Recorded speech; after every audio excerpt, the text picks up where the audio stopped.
لبيك لبيك اللهم لبيك لبيك لبيك اللهم لبيك أنفسنا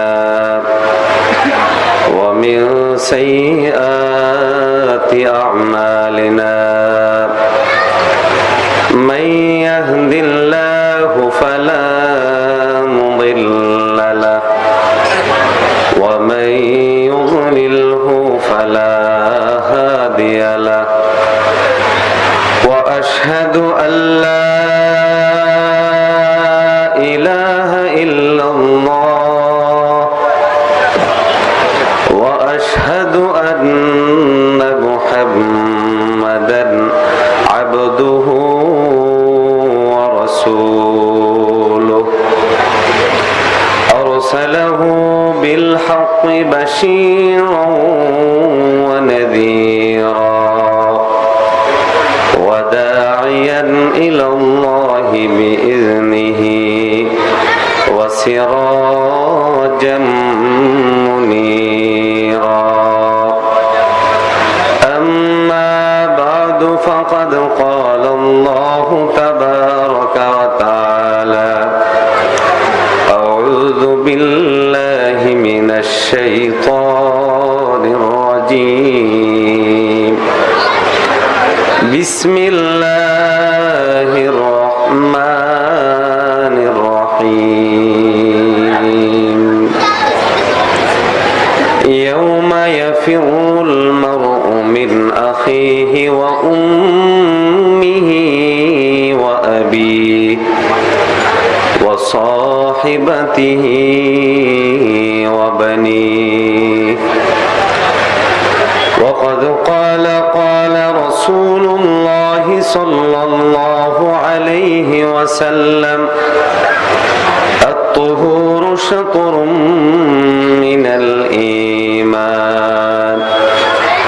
أو كما قال عليه الصلاة والسلام صدق الله مولانا العظيم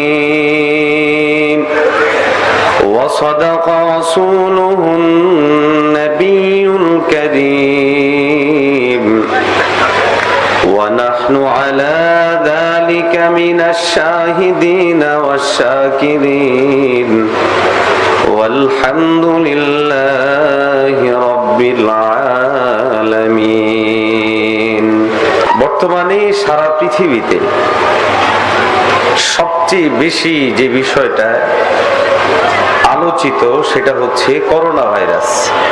কি বলেন, ঠিক না? আমরাও আলোচনা করছি, মিডিয়াতেও আলোচনা হচ্ছে, সব জায়গায় এই একটা বিষয়ে আলোচনা। তাহলে আমি এখন আবার নতুন ভাবে কি আলোচনা করব? আমি মৌলিক দুটা দিকে আপনাদেরকে টাচ দেওয়ার চেষ্টা করব নির্দিষ্ট সময়ে। নাম্বার 1, আমরা সবাই জানি যে একটা সময় আমাদের সামনে এমন অপেক্ষমান, যেই সময়টাতে আমরা সবাই একজন আরেকজন থেকে বিচ্ছিন্ন হয়ে যাব, অপরিচিত হয়ে যাব। আরেকটু যদি কড়া ভাষায় বলা হয়, আমরা আত্মকেন্দ্রিক হয়ে যাব, স্বার্থবাদী হয়ে যাব, নিজের ফিকির নিজে করো, হাদিসের ভাষায় যেটাকে বলা হয় ইয়া নাফসি ইয়া নাফসি। এই রকম একটা স্তর আমাদের সামনে অপেক্ষমান আছে না নাই? আওয়াজ দিয়ে বলেন, আছে না নাই? আল্লাহ রাব্বুল আলামিন মহাগ্রন্থ আল কোরআনুল কারীমের বিভিন্ন জায়গায় এই বিষয়গুলো আমাদেরকে ফুটিয়ে তুলতে চেয়েছেন। লক্ষ্য কি? লক্ষ্য হলো আমরা যেন দুনিয়ার ভোগবাদী অবস্থায় থেকে আল্লাহকে যে ভুলে গেছি, আল্লাহর সাথে সম্পর্ক করার যেই গুরুত্ব, সেটা যে আমাদের মাঝে নাই, ওই সকল আয়াত দ্বারা আল্লাহ আমাদেরকে স্মরণ করাতে চেয়েছেন, বান্দা পৃথিবীতে তুমি আমাকে ভুলে থাকো কেন? হয়তো তোমার সন্তানের কারণে, অথবা তোমার নিজের কারণে, অথবা তোমার বাবা মায়ের কারণে, অথবা তোমার স্ত্রীর কারণে, অথবা তোমার বন্ধু বান্ধবের কারণে। বান্দা গো, বিশ্বাস রাখো, এমন একটি সময় তোমার সামনে অপেক্ষমান, যেই দিন আজকে যাদের কারণে তোমরা আমার কাছ থেকে বিচ্ছিন্ন দূরে আছো, ভেবেছো তারা তোমাদের সঙ্গ দিবে, উপকার করবে, কাজে লাগবে, সেই দিন তারা কেউ তোমাদের কাজে লাগবে না, বরং প্রত্যেকেই পালানোর পথ খুঁজতে থাকবে। আরো আস্তে কর, আওয়াজ দিয়ে বলেন ঠিক না বেঠি? এই কথাগুলো কোরআনের মধ্যে আছে না নাই?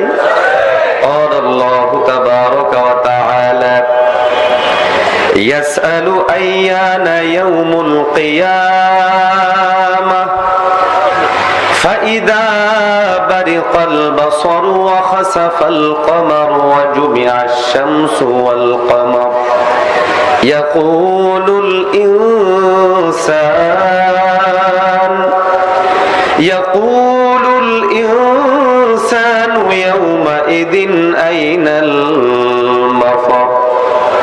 আল্লাহ রাব্বুল আলামিন মহাগ্রন্থ আল কোরআনুল কারীমের সূরা কিয়ামার মধ্যে বলেন, মানুষেরা জিজ্ঞাসা করে কিয়ামত কোন দিন হবে, কোন দিবসে হবে, কিন্তু যেদিন তাদের চোখ বিস্ফোরিত হবে, যেদিন চন্দ্র সূর্যগুলোর অবস্থা ভিন্ন রকম হয়ে যাবে, যেদিন চাঁদ সূর্য জমা হয়ে যাবে, যেদিন চাঁদ ছুটে পড়ে যাবে, সূর্য ছুটে পড়ে যাবে, চাঁদ সূর্য যখন একটা আরেকটায় সংঘর্ষ হবে, সেই দিন মানুষ বলবে আইনাল মাফার, আমাদের পালানোর জায়গা কই, আমরা কোন দিকে পালাবো, আমরা কোন দিকে যাব, আমরা কোন দিকে যাব। প্রতিটা মানুষ পালানোর পথ খুঁজবে। একটা দিন হলো সেই দিন, যেই দিন কিয়ামত কায়েম হবে। এই কিয়ামত সংগঠিত করবেন কে? আল্লাহ রাব্বুল আলামিন সূরার প্রথম অংশ অত্যন্ত সুন্দর করে ডাক দিয়ে বলে, গোলাম, আমি রব্বি কারীম একটি দিবসের কসম কেটে বলি, লা উকসিবু বিয়াউমিল কিয়ামাহ ওয়ালা উকসিমু বিন-নাফসিল লাওয়ামা আয়াহসাবুল ইনসান। আল্লাহ রাব্বুল আলামিন বলে, আমি কসম কাটছি কিয়ামত দিবসের, আমি মালিক কসম কাটছি তোমাদের নফসে লাওয়ামা। এরপরে রব্বি কারীম বলে, মানুষেরা ভাবে আমি মালিক বুঝি মানুষদেরকে জমা করতে পারবো না। আল্লাহ রাব্বুল আলামিন ডাক দিয়ে বলে, হে গোলাম, আমি তোমাদেরকে জমা করতে পারবো, আমি আল্লাহ জমা করব তোমাদের ধারণা মতে। হতে পারে তোমাদের বড় বড় হাড্ডিগুলো জমা করব না, করতে পারবো না। আল্লাহ বলে, আমি তোমাদের বড় বড় হাড্ডিগুলো তো জমা করবই, বরং তোমাদের ছোট ছোট অঙ্গ পতঙ্গ যেগুলো আছে, সেই জিনিসগুলো জমা করার শক্তি রাখেন কে? কে সামর্থ্য রাখেন? কথা বলেন না কে? তাহলে মানুষ পালানোর পথ খুঁজবে একদিন, সেই দিবসের নাম হলো ইয়াউমুল কিয়ামা, কিয়ামত দিবস। কিয়ামত হবে না হবে না? তো কথা বলতে হবে, হবে না হবে না? কিয়ামতকে প্রতিরোধ করবে পৃথিবীতে এমন কোন শক্তি, এমন কোন সামর্থ্য, এমন কোন ব্যক্তি, এমন কোন দেশ, কেউ নাই। কিয়ামত হবেই, আল্লাহ কিয়ামত করবেনই। যত বড় শক্তি, যত বড় সুপার পাওয়ার, সেই দিন ধুলায় উঠতেই থাকবে। আল্লাহর ভাষায় আল্লাহ বলে, এক মুষ্টি মাটিকে তোমরা হাতে নিয়ে এভাবে নিক্ষেপ করলে বালুগুলো যেভাবে উঠতে থাকে, গোটা পৃথিবীটা সেই দিন, বিশেষ করে পাহাড়গুলো এভাবে উঠতেই থাকবে। আরো আস্তে কর, আর একটু জোরে বলে, আর একটু আওয়াজ দিয়ে বলেন আল্লাহু আকবার। সবচেয়ে বড় কে? সবচেয়ে বড় কে? কিয়ামত হবে না হবে না? বাঁচতে পারবো? মুমিন মুসলমান ভাইরা আমার, আল্লাহ রাব্বুল আলামিন বলেন, মহাগ্রন্থ আল কোরআনুল কারীমের 27তম পারার মধ্যে বলে, ইযা ওয়াকাতিল ওয়াকিয়া লাইসা লিওয়াকাতিহা কাযিবা খাফিদাতুর রাফিআ ইযা রুজ্জাতিল আরদু রাজ্জা ওয়া বুসাতিল জিবালু বাসসা ফাকানাত হাবাআম মুনবাত্তা। এ মুসলমান, আমার মালিক বড় সুন্দর করে মজবুতির সাথে বলে, ইযা ওয়াকাতিল ওয়াকিয়া, সেই দিন, যেই দিন একটি ঘটনা সংঘটিত হবে, সেই ঘটনা কেউ অস্বীকার করতে পারবে না। ওয়াকিআতুন, কোন সেই ঘটনা? মুফাসসিরিনে কেরামগণ লিখেছেন, সেই ঘটনা বলে ইঙ্গিত করা হয়েছে কিয়ামতের দিবসের দিকে। আল্লাহ রাব্বুল আলামিন বলে, এমন একটি ঘটনা, যেই ঘটনাকে অস্বীকারকারী কেউ থাকবে না, কেউ অস্বীকার করার সুযোগ নাই। পরিবেশ কেমন হবে? আল্লাহ রাব্বুল আলামিন বলে, সেই দিন জমিনের মধ্যে প্রকম্প তৈরি হবে। সেই দিন গোটা পৃথিবীর মানুষগুলো একজন আরেকজন থেকে পরিপূর্ণ বিচ্ছিন্ন হয়ে যাবে। গোটা পৃথিবীর ভূখণ্ডটা ভিন্ন রকম একটা পরিবেশ তৈরি হবে।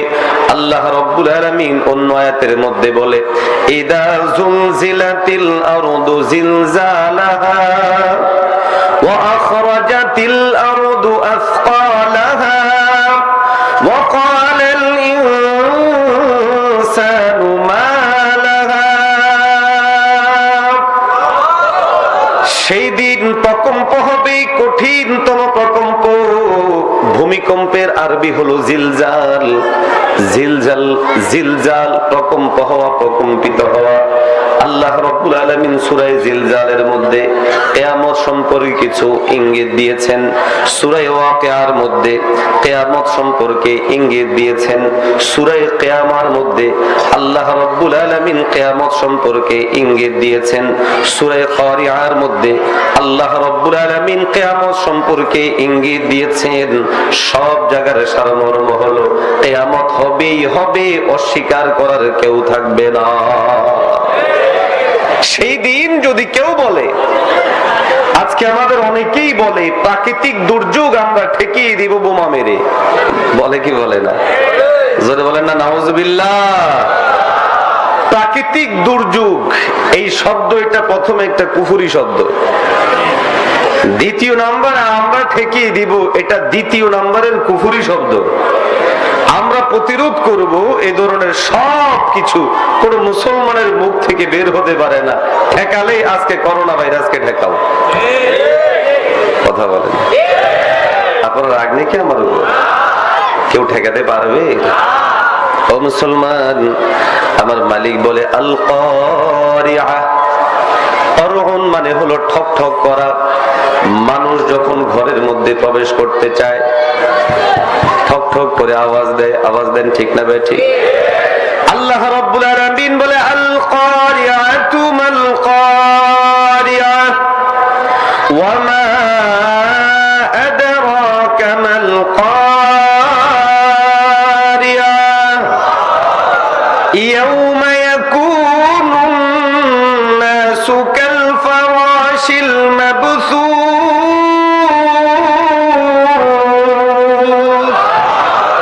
وتكون الجبال كالعهن المنفوش। আল্লাহ রব্বি কারীম নবী বলে, হে গোলাম, আল কারিয়াতু মাল কারিয়া, ঠক ঠকানি, বিকঠিনতম আওয়াজ করনেওয়ালা দিন। জানো কি সেই দিনটা কোন দিন? আল্লাহ নিজের ভাষায় নিজে বলে দেয়, ইয়াউমা ইয়াকুনুন নাস কাল ফারাশিল মাবসুস। আমার রব্বি কারীম মানুষদেরকে উপমা উদাহরণ দিয়ে বলেন, কীট পতঙ্গ যেমন বিচ্ছিন্ন হয়ে পড়ে থাকে, সেই দিন মানুষগুলো এরকম বিচ্ছিন্ন হয়ে পড়ে থাকবে। আর পাহাড় পর্বতের অবস্থা কেমন হবে? আপনি আমি ল্যাব বানানোর জন্য, তোষক বানানোর জন্য অনেক সময় কম্বল ইত্যাদি বানানোর জন্য ল্যাপ তোশক বানাতে গিয়ে তুলাকে ধুনা দেই, ধুনি মেশিনের মধ্যে যখন তুলাকে ধোনা হয় তখন ওই তুলাগুলো যেভাবে উঠতে থাকে, আমার মালিক বলে সেই দিন পাহাড়গুলো এইভাবেই উঠতে থাকবে। আল্লাহু আকবার। তো সেই দিনের অবস্থা আমরা কত অসহায়, কত অসহায় বলেন তো। সেই দিন যখন পৃথিবীটা ধ্বংস হয়ে যাবে, তো একজন বাবা বলবে আমার ছেলে আমার কাছে থাকো, ওরা নিজে দৌড়াইব। কথা বলেন, নিজে পালাবে, পালানোর পথ খুঁজবে। আল্লাহই তো বলছে যে সেই দিন তারা খুঁজবে আইনাল মাফার, আমার পালানোর জায়গা কই, কোন দিকে যাব। সেই দিন পালাইতে পারবে? কথা বলেন, পারবে? কিন্তু মানুষ পালাইতে চাইবে। আরেকটা অন্যতম দিবস হলো ময়দানে মাহশর। ময়দানে হাসরের মাঠে বাবা তার ছেলেকে চিনবে। কথা বলেন, স্ত্রী স্বামীকে বলবে আমার প্রিয়তম স্বামী, আমি জাহান্নামে যাব কিন্তু তোমাকে জান্নাতে নিয়ে যাব। বলবে। সন্তানরা বলবে আব্বু তোমাকে ছাড়া আমরা কোনো দিকে যাব না, তোমাকে নিয়েই যাব। বলবে। মুমিন মুসলমান ভাইরা আমার, আল্লাহ রাব্বুল আলামিন ময়দানে মাহশর সম্পর্কে কোরআনুল কারীমের বিভিন্ন জায়গার মধ্যে বর্ণনা করেছেন, বিস্তারিত বর্ণনা করেছেন। আল্লাহ তাআলা বলে ইয়াউমা ইয়াফিরুল মারউ মিন আখিহি, সেই দিন বড় কঠিন, যে দিন ভাই তার ভাই থেকে পালাইতেই থাকবে। আল্লাহু আকবার। ওয়া উম্মিহি ওয়া আবিহি, সেই দিন মা বাবা থেকেও পালাইতে থাকবে, সন্তান সন্ততি থেকেও পালাইতে থাকবে, স্ত্রী সন্তান থেকেও পালাইতে থাকবে। আল্লাহ তাআলা অন্য আয়াতে আরো কঠিন করে বলে সেই দিনের নমুনা এমন হবে, একজন মা সবচেয়ে বেশি গুরুত্ব তার কাছে তার বুকের সন্তান, যাকে সে দুধ পান করায়। বলে যে কিয়ামত দিবসের কঠিনতা এত মারাত্মক হবে, এত কঠিন হবে, একজন মা তার সন্তান সম্পর্কে ভুলে যাবে।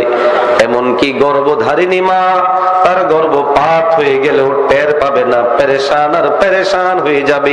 সেই দিবসের নাম হলো ময়দানে মাহশর। সেই দিবসের নাম, কথা বলেন। দুটা মৌলিক উপমা আপনাদের সামনে আনার পর এইবার আমি চলমান করোনা ভাইরাসকে এনে একটু টাচ করতে চাই যে কিভাবে একজন মা তার সন্তানকে ভুলবে, বাবা তার সন্তানকে ভুলবে, সন্তান বাবা মাকে ভুলবে, স্বামী স্ত্রী একজন আরেকজন থেকে আলাদা হয়ে ব্যক্তি কেন্দ্রিক হবে, আত্মকেন্দ্রিক হবে, স্বার্থবাদী হবে। আজকের করোনা ভাইরাসের পরিস্থিতি আমাদের সামনে এই মেসেজ কি দিচ্ছে না দিচ্ছে না? আরেকটু জোরে বলতে হবে। গোটা পৃথিবী নিস্তব্ধ, নিথর, যেন সারা পৃথিবীটা হ্যাং হয়ে গেছে। একেবারে মানুষগুলো সব একঘরে হয়ে যাচ্ছে। পরিবেশ পরিস্থিতি এমন যে আমি বাঁচতে পারলেই হলো, আর যে যেদিকে যাক। আওয়াজ দেন ঠিক না ঠিক?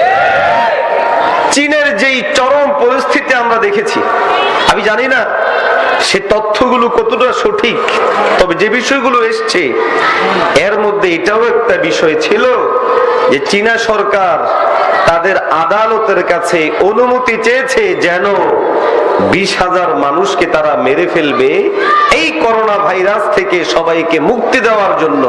তাহলে বোঝা যায় আমরা বড় অসহায়। কথা বলে না। অনেক ভিডিও ক্লিপস এমন আসছে যেখানে সন্তান গ্লাসের ভিতরে দাঁড়িয়ে আছে, মা বাহিরে দাঁড়িয়ে আছে, দূর থেকে এভাবে কথা বলে, ওদের মতো আর কি। আমরা তো সালাম দিতাম, তারা তাদের মতো করে কথা বলছে। আওয়াজ দেন ঠিক না ঠিক? এই দিক থেকে এদিকে আসছে না, যারই ভাইরাস হয়েছে বাস তার কাছ থেকে সব মানুষগুলো বিচ্ছিন্ন, সব মানুষগুলো আলাদা। তাকে এক ঘরে করে রাখা ব্যাপারে সবাই উদ্যোগী হচ্ছে। আওয়াজ দেন ঠিক না ঠিক? বরং অনেক জায়গায় দেখা যাচ্ছে আক্রান্ত রোগীদেরকে ওই দেশের প্রশাসনিক ব্যক্তি হোক অথবা তাদের নিয়োজিত কোনো ব্যক্তিরা হোক টেনে হেঁচড়ে ঘর থেকে বের করে নিয়ে যাচ্ছে, এরকম ভিডিও ইন্টারনেটে আছে না নাই? কথা বলতে হবে বাবা, আছে না নাই? সেম আমরা আরো অনেক জিনিস দেখেছি। তাহলে এই যে বিষয়গুলো, একজন আরেকজনকে ভুলে যাওয়া, বিচ্ছিন্ন হয়ে যাওয়া এবং একান্তই আত্মকেন্দ্রিক হয়ে যাওয়া কিভাবে হতে পারে? আজকের এই করোনা ভাইরাসটা আমাদেরকে মেসেজ দিয়ে দিয়েছে। আওয়াজ দেন ঠিক না?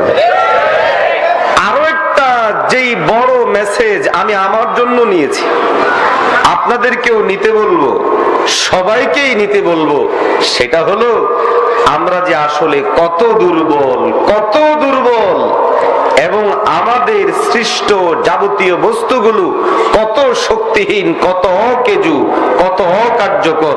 রব্বে কারীমের বড় কুদরত, বড় নিশান, বড় আয়াত আজকের করোনা ভাইরাস আমাদেরকে চোখে আঙ্গুল দিয়ে দেখায় দিচ্ছে। মুমিন মুসলমান ভাইরা আমার, এই জন্য রব্বে কারীমের প্রতি আমাদের দৃঢ় বিশ্বাস হবে, হে মালিক তুমি কাদের মুতলাক, তুমি একমাত্র শক্তিমান, তুমি ছাড়া আমাদের কোনো শক্তি নাই, আমরা বড় দুর্বল, আমরা বড় দুর্বল। মাওলা গো, আমরা আমাদের সবাইকে তোমার কাছে সঁপে দিয়েছি।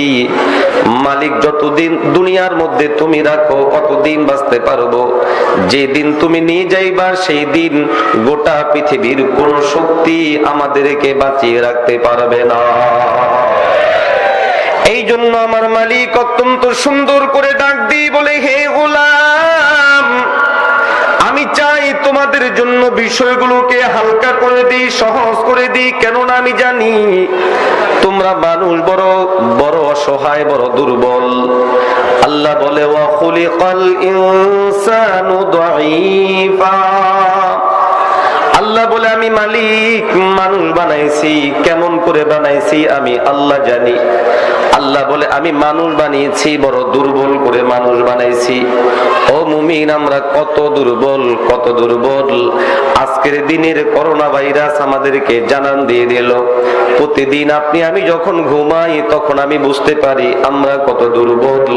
কেননা ঘুমানোর পর আপনার আমার কোনো শক্তি থাকে না, সামর্থ্য থাকে না। আপনি আমি বুঝতেই পারি না আমি কোথায় আছি। যদি ওই ঘুমের মধ্যে আপনি আমি শেষ হয়ে যাই, কোথায় থাকবে আমার বাহাদুরি, কোথায় থাকবে আমার চাপাবাজি, কোথায় থাকবে আমার অস্ত্রবাজি? কিছুই থাকবে না। আমি দুর্বল, আমি বড় দুর্বল। আওয়াজ দেন ঠিক না বেঠি? আমরা বড় দুর্বল। আল্লাহর ভাষায় আল্লাহ বলে সূরা নিসা আয়াত নাম্বার 28, ওয়া খুলিকাল ইনসানু দাঈফা, মানুষ দুর্বল, মানুষ দুর্বল। কিন্তু মানুষ নিজেকে সবল ভাবে, সবল দেখায়, সবল সাজতে চেষ্টা করে, কিন্তু সে কত দুর্বল, কত দুর্বল। রব্বে কারীম মাঝে মধ্যে আমাদেরকে বুঝায়া দেয়, মাঝে মধ্যে আমাদের অসহায়ত্ব প্রকাশ পায়। করোনা ভাইরাস সারা পৃথিবীর মানুষকে দেখিয়ে দিল সারা পৃথিবীর মানুষ দুর্বল। অস্ট্রেলিয়ায় বাদুর বের হলো, তাদেরকে বুঝায়া দিল গোটা পৃথিবীর মানুষ দুর্বল। কিছুদিন আগে পঙ্গপাল বের হলো, বুঝায়া দিল গোটা পৃথিবীর মানুষ দুর্বল। মাঝে মধ্যেই অনেক সিচুয়েশন এমন তৈরি হয় যেগুলো আমাদেরকে বুঝায় আমি দুর্বল, আমরা দুর্বল, সবাই দুর্বল। কিন্তু আমরা বলি আমি সবল, আমরা সবল, সবাই সবল। বাস্তবতা হলো আমরা সবাই দুর্বল। পৃথিবীতে সবল হওয়ার মানদণ্ডটাই তো একটা সমস্যা। শক্তিশালী, শক্তিমান, ক্ষমতাধর পৃথিবীর মানুষ কি হিসেবে বিবেচনা করে? শিক্ষাগত যোগ্যতা দেখে। কথা বলেন? শিক্ষাগত যোগ্যতা দেখে, ভদ্র মানুষ দেখে, টাকা পয়সা দেখে? জি না।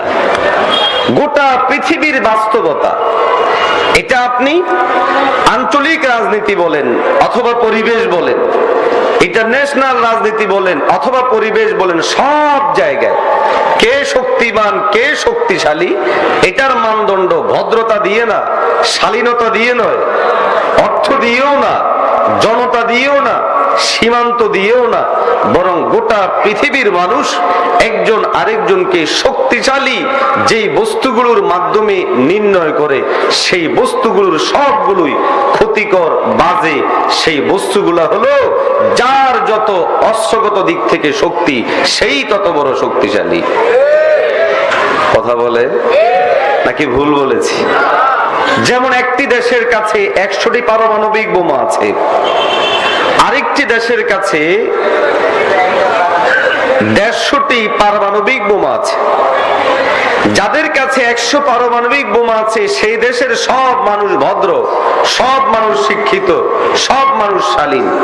আর যে দেশে 150টি পারমাণবিক বোমা আছে সে দেশের মানুষগুলো সব খারাপ, অর্থনৈতিক ভাবেও ভঙ্গুর, আচার আচরণগত ভাবেও ভালো নয়, সব পশুত্বের মতো আচরণ করে। বলুন তো, কেউ যদি তাদেরকে মূল্যায়ন করতে চায় তখন মূল্যায়ন করার সময় 1 নাম্বার দিবে কাকে? 150টা ওয়ালাকে না 100টা ওয়ালাকে? আওয়াজ দিয়া কর। আন্তর্জাতিক ভাবে যে ওয়ার, যুদ্ধ, আজকে চীন আমেরিকার একটা মৌলিক দ্বন্দ্ব, মৌলিক লড়াই, মৌলিক যুদ্ধ কিন্তু আছে বিশ্ব বাজারকে দখল করাকে কেন্দ্র করে। কি বলেন, ঠিক না? এই জন্য করোনা ভাইরাস যতটা ব্যাপক, এর চেয়েও ব্যাপক করেছে ইন্টারন্যাশনাল মিডিয়াগুলো। কেন? এটার পিছনে চীনে এটার উৎপত্তি হয়েছে। এই জন্য দেখা যায় পশ্চিমা মিডিয়াগুলো তখন এটাকে যত ফলাও করে প্রচার করেছে। আজকে যখন পশ্চিমা অংশটা আঘাতপ্রাপ্ত তখন কিন্তু অতভাবে ফলাও ভাবে প্রচার করছে না, এটা ইন্টারন্যাশনাল একটা যুদ্ধের কারণে। কিন্তু এখানে একটা মৌলিক বিষয়, এই চীন আর ওই আমেরিকা, এই যে এরা পরাশক্তি, কিসের ভিত্তিতে? সহজ কথা হচ্ছে হস্যগত দিক থেকে এরা বড় শক্তিমান, এরা বড় সামর্থ্যবান, গোটা পৃথিবীকে এরা কন্ট্রোল করে, মাঝে মধ্যে বিভিন্ন জায়গায় যুদ্ধ লাগায় এদের অস্ত্রের ব্যবসাকে জারি রাখার জন্য। আল্লাহ রব্বি কারীমের বড় কুদরতের খেলা। এই দুই সাইডেই করোনা ভাইরাস দিয়ে আস্তে আস্তে শিক্ষা দিচ্ছে, তোদের এই পাগলামিকে দমন করার জন্য আমার মালিক উত্তম ওষুধ জানেন। ধরে বলেন ঠিক না? আপনি আমি যদি আঞ্চলিক রাজনীতির দিকে তাকাই তাহলেও দেখব এলাকার মধ্যে একজন নেতা খুব ভদ্র, কিন্তু তার কোনো ক্যাডার বাহিনী নাই, গুলিবাজ নাই, ওরকম ধরো মারো কাটো এরকম বাহিনী নাই, কিন্তু তিনি ব্যক্তিগতভাবে খুব ভালো। আরেক ভাই নেতা হিসেবে তেমন ভালো না, শিক্ষিতও না, আচার ব্যবহারও ভালো না, কিন্তু তার ডানে বামে ক্যাডার আর ক্যাডার। বলেন তো স্বাভাবিকভাবে মানুষ ভয় পাবে ওই ভদ্র মানুষটাকে না অভদ্রটাকে? রাগ করলেন নাকি আমার কাছে? খেপেন নাই তো আবার? এটা স্বাভাবিক। আমরা দেখি মানুষ মূল্যায়ন করে কিসের ভিত্তিতে? বলে যে যে যত বেশি ক্ষতি করতে পারে তাকেই মানুষ বেশি ভয় করে, যে কারণেই ভয় করুক। এটা গোটা পৃথিবীর মানুষের কালচার হয়ে গেছে। রব্বি কারীম দেখায় দিল, ও শক্তিমানেরা, ও শক্তিশালীরা, অস্ত্র বোমা বানিয়েছো অ্যাটম বোমা বানিয়েছো, পারমাণবিক বোমা, এখন বোমা মেরে করোনা ভাইরাসকে মেরে দাও। কথা বলে মারা যাবে? ধ্বংস করা যাবে? যাবে না। তাহলে অস্ত্রগুলো বেকার। এখান থেকে আরো একটা গুরুত্বপূর্ণ মেসেজও আমরা পাই, সেটা হলো আমরা সবাই জানি কিয়ামত পূর্ব সময়ে গোটা পৃথিবীটা একরকম বেকার হয়ে যাবে। আমার ব্যক্তিগতভাবেও অনেক কনফিউশন ছিল তো বলা যায় না, যেহেতু কোরআন হাদিস পড়েছি এবং বিশ্বাস ইয়াকিন সবটাই আছে। কিন্তু বিষয়টায় আরো একটু স্বচ্ছতা, আরো একটু মজবুতি, আরো একটু সুন্দরভাবে বোঝা দরকার ছিল যে আধুনিক বিশ্বে যখন মুহূর্তের মধ্যে মধ্যে সব জিনিস মানুষ আবিষ্কার করে ফেলে, মুহূর্তের মধ্যে ক্লিক করে এখান থেকে ওখানে মেসেজ পাঠিয়ে দেয়, বোমা পাঠিয়ে দেয়, সবকিছু মুহূর্তের মধ্যে করে। ওই সময়ের মধ্যে পৃথিবীর সবকিছু এরকম নিস্তেজ হয়ে যাবে, অকিছু হয়ে যাবে। কিভাবে সম্ভব বা কেমনে হবে, এটা আরো একটু ব্যাপক ধারণা, স্বচ্ছ ধারণা নেওয়ার জন্য কোন একটা উদাহরণ দরকার ছিল। আজকের করোনা ভাইরাস আমি মনে করি সারা পৃথিবীর মানুষের জন্য এই মেসেজটা আমাদেরকে দিয়ে দিয়েছে। আওয়াজ দিয়ে বলেন ঠিক না ভাই? ঠিক। মুমিন মুসলমান ভাইরা আমার, প্রশ্ন করতে পারেন কিভাবে? আমি উত্তর দিয়ে বলবো, আপনি আমি আমাদের জন্য ক্ষতিকর জিনিসগুলোকে প্রতিহত করতে হলে আমরা আমাদের কাছে থাকা শক্তিগুলোকে প্রয়োগ করি। কিন্তু আজকে গোটা পৃথিবীর মধ্যে যত শক্তিমান, যত শক্তিশালী আছে, সমস্ত শক্তিমান, সমস্ত শক্তিশালীরা হাত গুটিয়ে বসে আছে। কিছুই করার নাই, কিছুই করার নাই। একটি অদৃশ্য শক্তি এমন ভাবে হামলে পড়ছে, উঁচু থেকে নিয়ে শুরু করে নিচু পর্যন্ত, বড় থেকে নিয়ে শুরু করে ছোট পর্যন্ত সমস্ত মানুষগুলো আক্রান্ত হচ্ছে। এখানের মধ্যে অস্ত্রের প্রয়োগ সম্ভব না, এখানের মধ্যে ভিন্ন জিনিসের প্রয়োগ সম্ভব না, এমনকি আধুনিক চিকিৎসা বিজ্ঞান পর্যন্ত ব্যর্থ হয়ে গেছে। সুতরাং বোঝা যায় আমাদের কোনো উপায় নাই। লা মালজা ইল্লা ইলাইহি, আমাদের একমাত্র আশ্রয়স্থল হলো আল্লাহ। আপনি আমি উন্নত করতে করতে কতটা উন্নতি করব, আমার মাতৃভূমি বাংলাদেশ কতটা উন্নত করবে, চীন জাপানের মতো হবে। আল্লাহ তাআলা দেখায় দিল, ও গোলাম ওই তাকিয়ে দেখো, চীন জাপান আজকের দিনে আমার সৈনিকদের কাছে বড় অসহায়। আল্লাহর সৈনিকের কাছে বড় অসহায়, বড় অসহায়। বড় আশ্চর্য লাগে, আধুনিক চিকিৎসা বিজ্ঞানের কোনোটাই করোনা ভাইরাসের মধ্যে প্রয়োগ করা যাচ্ছে না, হচ্ছে না। অথচ রোগটা কি কি হচ্ছে, রোগও বোঝা যাচ্ছে না যে কি হচ্ছে। সর্দি হওয়া, কাশি হওয়া। আমরা বাঙালি মানুষ, আমাদের যে ওয়েদার, পরিবেশ, আমাদের যে আবহাওয়া, সবসময় তো ঠান্ডা কাশি লেগে থাকে, কি বলেন ঠিক না? আর আমরা যারা মাহফিল করি, এই সফরে সফরে গাড়ির এসি, ঠান্ডা সব লেগে প্রায় তো আমাদের ঠান্ডা লেগেই থাকে। দেখুন, এই সর্দি কাশিকে কোনো গুরুত্বই দেই না, আমরা দিতে চাইও না। রব্বে কারীম এমন এক রোগ দিয়ে দিল, গুরুত্ব দিবা না, তোমাদের বাবারা দিবে। কথা বলেন ঠিক না ভাই? আরো জোরে বলেন ঠিক না ভাই? ঠিক। মুহতারাম হাজিরিন, সুতরাং বুঝা গেল, কি বুঝা গেল? যে কিয়ামত পূর্ব সময়ে মানুষ যে অসহায় হয়ে যাবে। মানুষ আজকে সারা পৃথিবীতে কত কোটি কোটি মানুষ, কত শক্তি, কত স্বাবলম্বিতা, চিকিৎসার কত উন্নতি, আর কত উন্নতি হবে বলেন আমাকে? আর কত উন্নতি হবে? উন্নতির এই সময়ও ফিরে যেতে হচ্ছে তাদের পরামর্শ অনুযায়ী। কোথায়? বলে যে নাক সেভ করেন আর হাত পাও এগুলোকে ভালো করে ধুয়ে রাখেন, তাহলে মুক্তি পাবেন। মুহতারাম হাজিরিন, বুঝা যায়, বুঝা যায় নিজেকে কন্ট্রোল করা, নিজেকে ঠিক করা, এটা যেমন বাহ্যিক রোগের ওষুধ, আভ্যন্তরীণ রোগের ওষুধ হচ্ছে নিজেকে কন্ট্রোল করা। আজকে চীনে যে মানুষগুলো আক্রান্ত হয়েছে, এদের মধ্যে মুসলমান, কথা বলেন, মুসলমান। এবং সেখানে আমি এটা বলছি না যে তাদের উপর একচাটিয়া ভাবে সেটা আযাব আসছে, আসুক, মরে যাক বৌদ্ধরা, সেটা বলছি না, ভুল বুঝবেন না। এখানে একটা মৌলিক গুরুত্বের সাথে বুঝার বিষয় হলো, এই যে করোনা, এটা কি? এটা কি?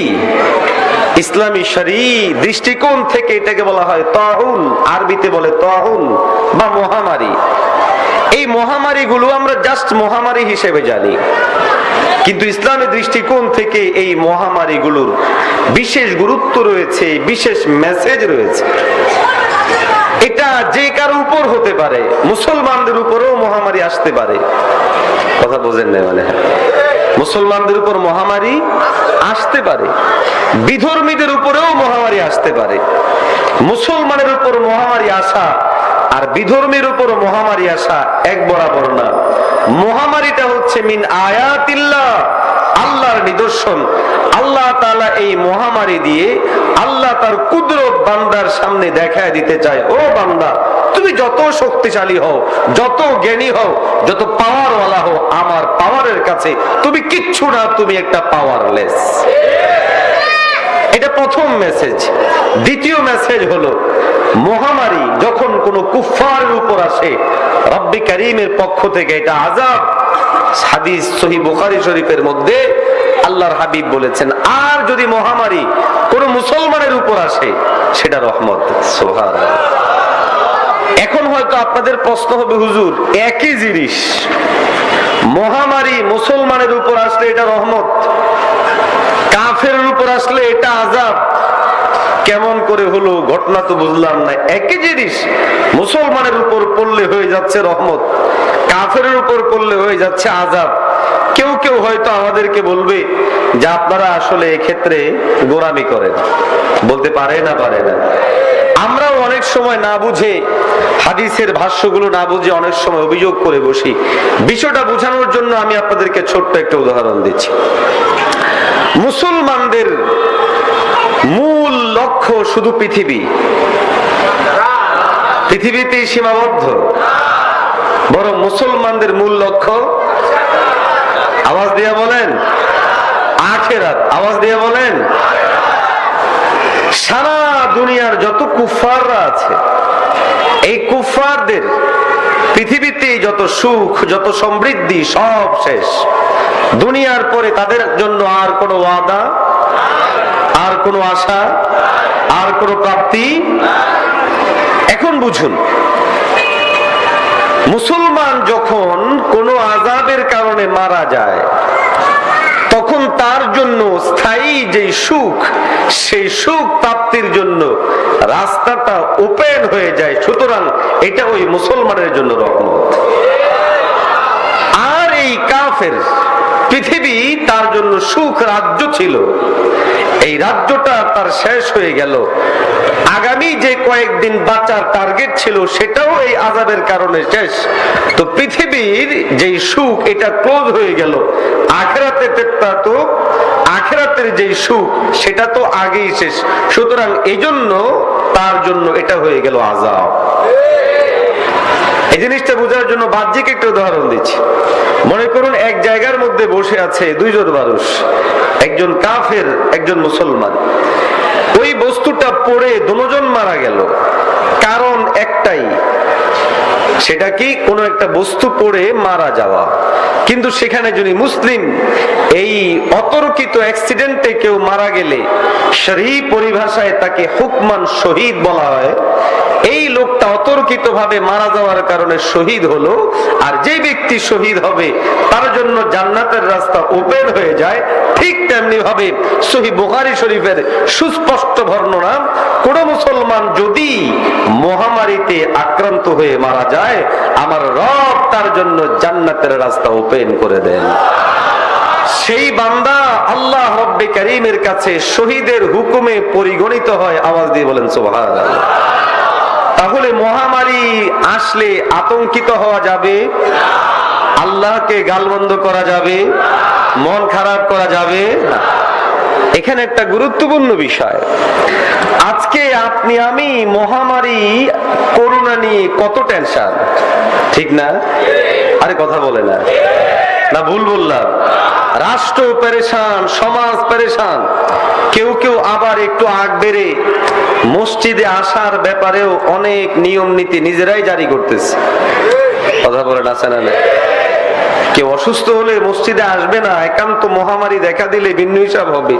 কিন্তু আগের থেকে আগে মসজিদের মধ্যে মুসল্লিকে কন্ট্রোল করা, মুসল্লি না আসা, লোক বেশি না আসা, এটা না করা, সেটা না করা, মাহফিল বন্ধ করা, লোক সমাগম বন্ধ করা। আরে আল্লাহ যদি দেওয়া শুরু করে, আমাদের বাংলাদেশ এটা তো এমনি একটা কুদরতি দেশ।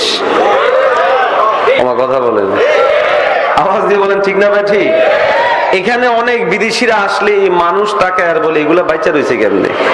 আমাদের উত্তর হলো আল্লাহর কুদরতে বাইচা রয়েছে। আরে কথা বলেন, ঠিক না ভাই? ঠিক।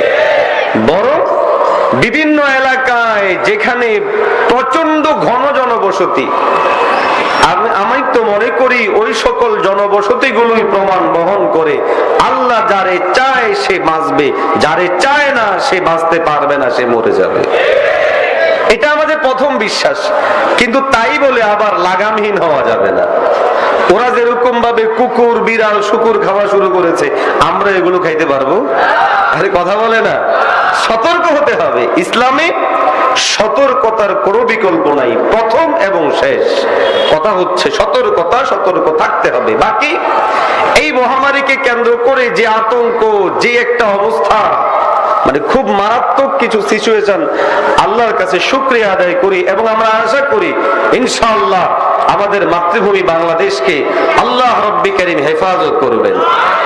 দোয়া করি আল্লাহ তাআলা আমাদেরকে হেফাজত করেন। আর যদি কথার কথা আক্রান্ত হয়েও যাই, কোনো সমস্যা নাই, হাসি মুখে বরণ করে নেব, কেননা শাহাদাতের মর্যাদা আল্লাহ তাআলা আমাদেরকে দান করে দেবেন। সুবহানাল্লাহ। এবার আসতে বলছি, আরেকটা সুবহানাল্লাহ। এখানে একটা গুরুত্বপূর্ণ মেসেজের কথা স্মরণ করাতে চাই। মুহতারাম হাজিরিন, মহামারী হলো, যক্ষ্মা হলো, এইডস হলো, আরেকটা কি আছে মারাত্মক রোগ, ক্যান্সার হলো। এইডস, মহামারী, যক্ষ্মা, ক্যান্সার, এই আজকের করোনা, সবগুলোর রেজাল্ট কি? মাশাআল্লাহ। কে বলেছে? মাশাআল্লাহ। সবগুলোর রেজাল্ট আজকে আমরা এই উপসর্গের ব্যাপারে সচেতন, উপসর্গের ব্যাপারে ভীত, উপসর্গের ব্যাপারে আতঙ্কিত, কিন্তু এই উপসর্গগুলোর রেজাল্ট যে জিনিস সেটা মৃত্যু। বাংলাদেশে 3 জন আক্রান্ত হয়েছে বলা হয়েছিল, সেই 3 জনের মধ্যে আবার 2 জন সুস্থ হয়ে গেছে, একজনকে বলা হচ্ছে এখনো আছে। প্রশ্ন হচ্ছে, একজন মাত্র আক্রান্ত যেই দেশে, সেই দেশের জনগণ আতঙ্কিত হয়ে 5 টাকার মাস্ক 50 টাকা দিয়ে কিনতেছে, 100 টাকা দিয়ে কিনতেছে, 10 টাকার মাস্ক 200 টাকা দিয়ে কিনতেছে। খাবার দাবারে সতর্কতা, চলাফেরায় সতর্কতা। কেন? করোনায় ধরবে, ভালো, সচেতন হওয়া ভালো। প্রশ্ন হলো, একজন মাত্র আক্রান্ত হয়েছে, এখনো মরে নাই, অথচ এই করোনার যেই ফলাফল, রেজাল্ট মৃত্যু, সেই মৃত্যু তো আজকের দিনেও তো 10 জনের বেশি মানুষ মারা গেছে। তাহলে আপনি আমি করোনাকে ভয় করি, ভয় করি যক্ষ্মাকে, ভয় করি ব্রেন স্ট্রোককে, ভয় করি ক্যান্সারকে, এক কথায় ভয় করছি উপলক্ষগুলোকে। এই উপলক্ষগুলোকে কেন্দ্র করে যেটা ঘটে, সেই মৃত্যুর ভয় আমাদের অন্তর থেকে উঠেই গেছে।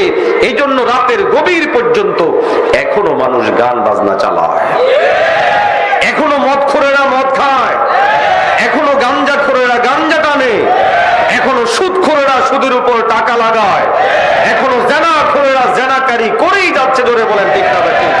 অথচ দরকার ছিল সকলে আল্লাহর কাছে তাওবা করে এই কথা বলা, মালিক এই কি আযাব দিচ্ছ? পৃথিবীর পরাশক্তি চীন ফেল করেছে, জার্মানি ফেল করেছে, ইতালি ফেল করেছে, ইরান অস্থির, সৌদি আরব অস্থির, আমরা অস্থির। ও মালিক, স্বস্তি এবং স্থিরতা দেওয়ার মালিক তুমি আল্লাহ। মালিক, তোমার কাছে আমরা সিজদার মধ্যে পড়লাম, আয় আল্লাহ আমাদেরকে রক্ষা করো। এই জিনিসটা তো দেখা যাচ্ছে না। এই জিনিসের কিছু নমুনা চীনে দেখা গেছে, যে ওরা আক্রান্ত হয়েছে, সব গেছে মসজিদে, আর আমরা আক্রান্ত হইতে পারি এই জন্য মসজিদ থেকে পালাইতেছি। কথা বলে না, বাস্তব না অবাস্তব? সেখানে আক্রান্ত হয়ে যারা আক্রান্ত, ওদের রাষ্ট্রনায়ক পর্যন্ত মসজিদে গেছে। বাকি এখানে আবার ভুল বুঝবেন না, ছোট্ট একটা কথা বলি, যদি কেউ আক্রান্ত হয়ে যান তাহলে সে অবশ্যই মসজিদে যাব না, সে ঘরে নামাজ পড়বো, নিজেকে সংযত করব, এটা হাদিস দ্বারা প্রমাণিত। আমি বলছি অতি উৎসাহী যারা, তাদের কথা। অতি উৎসাহী যারা আক্রান্ত হয়নি, কেউ হয়নি, এমনিতেই সব বন্ধ করে দিচ্ছে, এই ধরনের অতি উৎসাহিতা খারাপ। হ্যাঁ, সুনির্দিষ্ট ভাবে যদি প্রমাণিত হয় যে এই লোকটা করোনা আক্রান্ত হয়েছে, তাহলে ঠিক আছে, তাকে সেভ করা। এটা হাদিসের ভাষ্য, এটা হাদিস দ্বারা অনুমোদিত। আল্লাহর হাবিব বলেছেন বলেছে কোথাও মহামারী দেখা দিলে সেই এলাকায় তোমরা যাবে না, আবার যেই এলাকায় দেখা দিয়েছে সেখান থেকেও তোমরা পালাবে না। কথা বুঝেননি মনে হয়? এই জন্য যদি এসে যায় তখন সতর্কতা অবলম্বন করা অবশ্যই প্রশংসিত, কিন্তু আসার আগেই অতিরিক্ত হয়ে মসজিদ থেকে দূরে সরে সতর্কতা, নাকে মাস্ক পরে রাখেন, হাত পাও ভালো করে ধুন, এগুলো কথা না বলে একটু কি বাড়িয়ে বলা যায় না, আসেন আমরা সবাই আল্লাহর দিকে মোতাওয়াজ্জ হই। মুমিন মুসলমান ভাইরা আমার, সুতরাং আমাদের জন্য তালিম হলো আমার মালিক আমার আল্লাহ সবচেয়ে বড় শক্তিমান, সবচেয়ে বড় শক্তিশালী। আমাদের শক্তি, আমাদের সামর্থ্য আমার আল্লাহ রব্বে কারীমের সামনে কিছুই না। যেই মেসেজ দিচ্ছে আজকের দিনের করোনা, আপনার আমার জন্য অত্যন্ত গুরুত্বপূর্ণ কিছু বিষয় স্মরণ রাখা দরকার। ইসলাম আমাদের জন্য সেই বিষয়গুলোকে ক্লিয়ার করে দিয়েছে। আতঙ্কিত হওয়া নয়, অস্থির হওয়া নয়, আপনারা আমার জন্য হওয়া উচিত হলো সতর্ক সচেতনতা। সেই সতর্কতা সচেতনতা কিভাবে অবলম্বন করব, এর উত্তর হলো আমি একজন মালিকের গোলাম, আমি আল্লাহর গোলাম। সুতরাং আমার আল্লাহ রব্বুল আলামিন এই বিষয়ক যে নির্দেশনা দিয়েছেন সেই নির্দেশনাগুলোই আমি ফলো করব। এটাই হলো একজনের মুমিনের প্রথম পদক্ষেপ। এই জন্য উলামায়ে কেরাম বলে যে কোনো সিচুয়েশনের মধ্যে, এবং বিশেষ করে যদি কখনো এরকম মহামারী দেখা দেয়, বেশ কিছু পদক্ষেপ আমরা গ্রহণ করব। এর মধ্যে এক নাম্বার হলো বেশি বেশি করে ওযু করব, পাক পবিত্র থাকব। ও মুসলমান, তাদের ভাষায় তারা বলে পরিষ্কার পরিচ্ছন্ন থাকেন। আপনি এটাকে একটু পরিবর্তন করে বলেন আমি ওযুর সাথে থাকেন, পাক পবিত্র থাকেন, পরিষ্কার পরিচ্ছন্ন। আমাদের জন্য নিজস্ব পরিভাষা নয়, মুসলমানদের জন্য পরিভাষা হলো ওযুর সাথে থাকা। বলে ওযুর সাথে কেন থাকবো? এ মুমিন, আপনি আমি আমরা কেউ জানি না কে কখন মরে যাব। আপনি আমি যখন সব সময় ওযুর সাথে থাকবো, তাহলে যেই সময়ে আমাদের মরণ আসবে ওযুর সাথে আমি আমার আল্লাহর কাছে হাজিরে দিব। ওযুর মাধ্যমে আপনি আমি শরীরের গুরুত্বপূর্ণ অঙ্গ প্রত্যঙ্গ গুলো ধৌত করব, হাত ধৌত করব, মুখ ধৌত করব, নাক ধৌত করব, পা ধৌত করব, মাথা মাসে করব, বিভিন্ন অঙ্গ প্রত্যঙ্গ গুলো ধৌত করব। ও মুসলমান, এভাবে ধৌত করার মাধ্যমে আল্লাহ রব্বুল আলামিন বলে হে গোলাম, তোমার বিভিন্ন অঙ্গ প্রত্যঙ্গের মাধ্যমে হওয়া যে গুনাহগুলো আছে আমি আল্লাহ সমস্ত গুনাহগুলোকে পানির সাথে মিশা দিই। তাহলে হতে পারে জীবাণু, ওই জীবাণুগুলো আমার আল্লাহ রব্বুল আলামিন এই ধোয়ার মাধ্যমে সেগুলোকে দূর করে দিতে পারেন। সুতরাং তারা বলে হাত ধোয়ার কথা, ইসলামের মধ্যে হাত ধোয়ার কথা আছে না নাই? তাহলে আমাদের প্রথম কাজ হবে আমরা বেশি বেশি করে ওযু করব। পারবো তো? বলেন পারবো তো? ওযুর মধ্যে আমরা সুন্নত মেনে ওযু করব। আজকে বলা হচ্ছে হাত ধোয়ার সময় খুব খিলাল করে ধুইবেন, খুব ডলে মশে ধুইবেন। ও মুসলমান, এগুলো তো আমরা 1400-1500 বছর আগ থেকেই জানি। আবার নবী বলেছেন ওযু করতে যাচ্ছ হাত ধো, খাবার খেতে যাচ্ছ হাত ধো, ঘুম থেকে উঠেছ হাত ধো। সুতরাং বোঝা যায় হাত ধোয়ার এই প্র্যাকটিসটা আমরা বহু আগ থেকে ইবাদত হিসেবেই করে অভ্যস্ত। দ্বিতীয় নাম্বার বিষয় হলো দোয়া করব। দোয়া করব কার কাছে?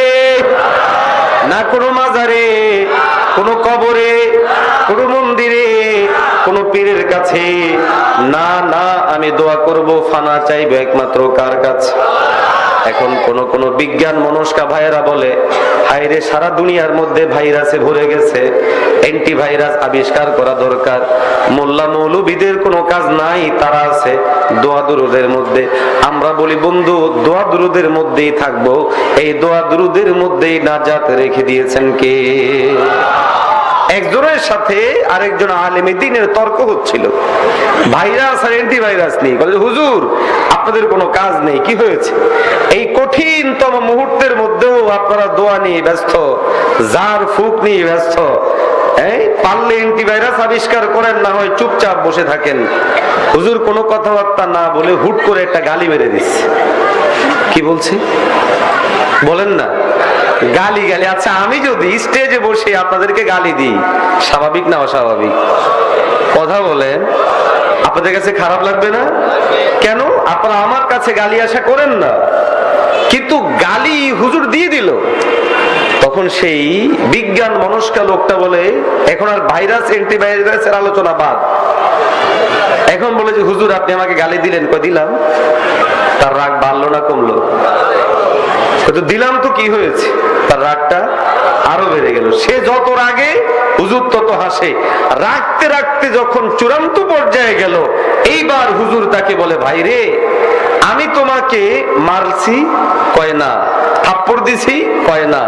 অন্য কোনো ভাবে আঘাত করেছি? না। তো তুমি খেপলা কেন? ওই যে গালি দিয়েছেন। যদি আমি গালি দিয়েছি, মুখে উচ্চারণ করে তোমাকে গালি দিয়েছি, সেটা তোমার গায়ে এভাবে আঘাত করতে পারে, আমাদের ঝাড়ফুঁক এই ভাইরাসের মধ্যে এর চেয়ে জোরে আঘাত করতে পারে। আওয়াজ দিয়ে বলেন ঠিক না ভাই? ঠিক। এই জন্য আমরা যারা মুসলমান আছি, আমাদের প্রথম করণীয় হলো আমরা ফিরবো কার দিকে? আল্লাহ রব্বি কারীমের কাছে দোয়া চাইবো আর বলবো, হে মালিক, সুস্থতা অসুস্থতা দুটোটাই তোমার নিয়ামত। এই অসুস্থতার নিয়ামত তুমি দিয়েছো। মাওলা গো, আমরা তোমার কাছে ফানা চাই, তুমি আমাদেরকে ফানা দাও। আয় আল্লাহ, সুস্থতার নিয়ামত দিয়ে আমাদের অসুস্থতার নিয়ামতকে বদলায় দাও। ও মালিক, সুস্থতার নিয়ামত আমরা ভোগ করতে পারি, কিন্তু অসুস্থতার নিয়ামতকে সহ্য করার মতো ক্ষমতা আমাদের নাই, সক্ষমতা আমাদের নাই। এই জন্য আল্লাহর কাছে দোয়া করতে এইভাবে করা, মাওলা গো, সুস্থতাও তোমার পক্ষ থেকে, অসুস্থতাও তোমার পক্ষ থেকে, দুটোটাই নিয়ামত। মাওলা গো, আমাদের অসুস্থতার নিয়ামতকে তুমি সুস্থতার নিয়ামত দ্বারা পরিবর্তন করে দাও। জোরে বলেন আমিন। বুজুর্গ উলামায়ে কেরাম বলে, এই মারাত্মক পরিস্থিতিতে আমাদের করণীয় কি হবে? করণীয় খুব সহজ। এক নাম্বার করণীয় হলো ওযু করব, দ্বিতীয় নাম্বার করণীয় হলো দোয়া করব। দোয়ার মধ্যে গুরুত্বপূর্ণ দোয়া হলো কোরআনুল কারীম থেকে বেছে বেছে আমরা দোয়া করব। এর মধ্যে যে দোয়াটা আমরা সবাই পারি, সেই দোয়াটার নাম হলো সূরা ফাতিহা। সুবহানাল্লাহ। আল্লাহর হাবিব সাল্লাল্লাহু আলাইহি ওয়াসাল্লাম অত্যন্ত সুন্দর করে আপনার আমার জন্য এই আয়াতে কারিমার ব্যাপারে জানান দিয়ে দিয়েছেন। এটা হচ্ছে শিফা, এটা হচ্ছে চিকিৎসা। এই আয়াতে কারিমার মধ্যে আমাদের জন্য চিকিৎসা রেখেছেন কে? এই জন্য আপনি আমি সূরা ফাতিহা পড়ে পানির মধ্যে ফু দিয়ে পানিগুলোকে খেয়ে নিব। সেই পানিগুলোকে আমার কাছে যতন করে রাখবো। ও বন্ধু, ইয়াকিন করে খাবেন, বিশ্বাস করে খাবেন। বিশ্বাস করেন, ইয়াকিন করে যদি সূরা ফাতিহা পড়ে পানি পড়া খেতে পারি, আমাদেরকে সুস্থ করে দিবেন কে? সাহাবায়ে কেরামদের একটি জামাত কোন এক জায়গা থেকে আসতেছিল। পথিমধ্যে একটি কাফেলার কোন একটি লোক আক্রান্ত হলো, তাকে সাপে আক্রমণ করেছে। সাহাবায়ে কেরামদের গ্রুপের কাছে এলো হেল্প চেয়ে, সাহায্য চেয়ে। তারা বলে, আমরা কিভাবে সাহায্য করব? একজন সাহাবী বললেন, আমি জানি, আমি সাহায্য করব। তিনি চলে গেলেন। ও মুসলমান, তিনি যাওয়ার পরে তাদেরকে চিকিৎসা দিয়ে চলে আসলেন এবং চিকিৎসার ভাতা স্বরূপ তিনি খাসিও নিয়ে আসলেন। সাহাবায়ে কেরাম বলে, কি ব্যাপার, তুমি আবার কবে চিকিৎসা হলে? কিভাবে চিকিৎসা করলে? তিনি বলে, তোমরা কি জানো না, পয়গম্বর বলেছেন সূরা ফাতিহা পড়ে কেউ যদি কোনো ফু দেয়, তাহলে রব্বি কারীম ওই রোগ থেকে তাদেরকে মুক্তি দান করে দিবেন। এইবার পয়গম্বরের সাহাবী ডাক দিয়ে বলে, হে ভাইরা আমার, পয়গম্বর আলাইহিস সালামের সেই বক্তব্য আমার জেহেনে ছিল, এই জন্য আমি সূরা ফাতিহা পড়ে আমল করে ফু দিয়েছি, আর রব্বি কারীম তাদেরকে শিফা দান করে দিয়েছেন। দিন তোমারি নাম মসজিদ হবে এলাম।